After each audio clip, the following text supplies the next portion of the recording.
forcément que c'est la faute d'un être extérieur, alors que c'est pas forcément toujours le cas. Que c'est comme les guerres, on ne peut pas dire que Dieu voit les guerres et il ne fait rien. C'est comme, j'avais vu, c'est comme dire que s'il y a des gens mal coiffés, c'est parce qu'il n'y a pas de coiffeur. Alors que s'il y a un coiffeur, il y en a même plein. C'est juste que les gens ne vont pas chez le coiffeur. Donc si les gens allaient vers Dieu et suivaient ses préceptes, je pense qu'il y aurait moins de guerres. Après, les guerres sont pas causées par Dieu. Enfin, quand c'est des guerres entre guillemets de religion, justement c'est à cause de la religion. Alors que la foi chrétienne se base plus sur la relation avec Dieu personnelle qu'on veut faire découvrir aux autres pour faire de toutes les nations des disciples. Mais pas forcément une histoire de religion qu'on imposerait à des gens. Enfin, pas du tout une histoire de religion qu'on impose aux autres. En tout cas, merci pour ton témoignage. Merci pour ton témoignage. Gloire à Dieu. Ensuite, il y a Soloirien Tania qui nous a dit: moi j'ai vécu dans une famille chrétienne et c'est mon grand-père et les expériences d'autres pasteurs qui ont fait grandir ma foi et mon amour pour le Seigneur. Gloire à Dieu. Amen. Alors là, c'était tout pour les commentaires que j'ai reçus. Je pense en avoir reçu aussi dans ma vidéo témoignage. Je vais aller regarder ça tout de suite.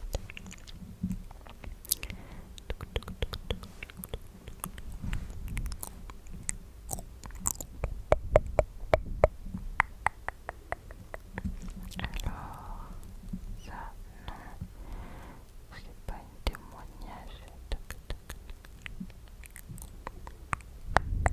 Ah non. Bon. Je pourrais vous faire une vidéo où je vous lis mes commentaires, si ça vous intéresse. Mais c'était tout pour les témoignages.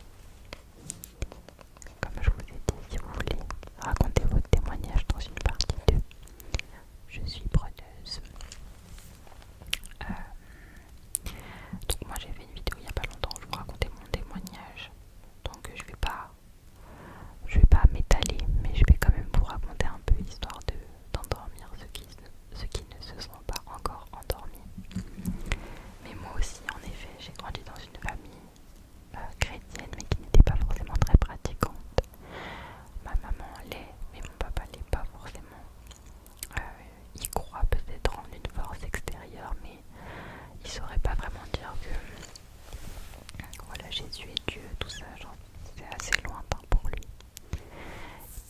Et j'ai fait la rencontre de Dieu lorsque j'étais dans une église pour la première fois. Une église auquel j'avais été invitée. Enfin, ma maman avait été invitée et elle nous avait emmenés. Et ce jour-là, j'ai connu l'aspect puissance de Dieu et paix de Dieu. Donc j'ai ressenti une énorme paix et j'ai été touchée par la louange. Et c'est ce qui m'a fait me dire que Dieu existait vraiment.